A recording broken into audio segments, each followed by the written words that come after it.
It's a big factor. Is it brake dust? Is it? Yeah. So this is known as fine particulate matter, PM 2.5. And we're now starting. I mean, there have been studies in Mexico City where they've looked at the brains of cadavers across the age spectrum.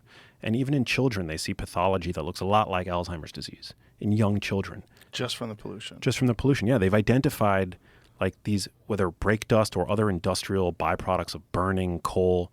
Have you seen this new study? Sorry to interrupt you, but that's showing that electric cars, unfortunately, produce more of that In the production of electric cars, or No. just in the brakes. Yeah, and the brakes because they're heavier. Whoa. Because it's a heavier vehicle, and there's more of that. And I wondered, like, if they included Teslas in those, because I have a Tesla and it has regenerative braking, right? So what that means is like it doesn't coast. Like as I'm driving, like so if I'm driving 60 miles an hour and I see up ahead there is a stoplight that just turned yellow, and I know it's going to turn red, and I have a few hundred yards, I just let off the gas and my car slows down. Slows down considerably to the point where I barely have to use the brakes.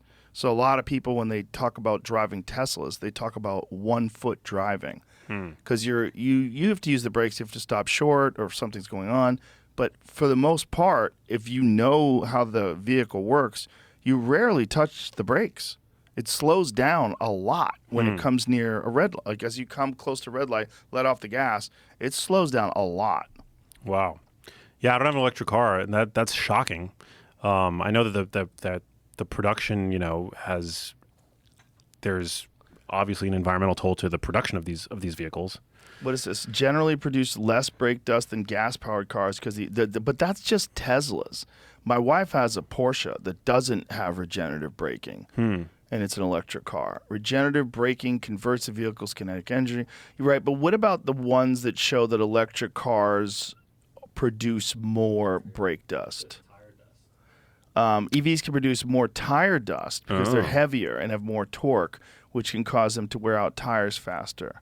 I mean, I think that what they were saying in the one study that I read, though, was that with many of them, because I don't think most electric cars use the regenerative braking aspect. I don't think that's as common. It's just wild to me that, I mean, it's like hubris.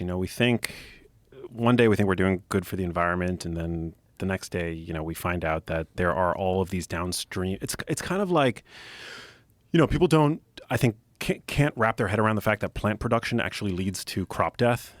Critters and moles and voles on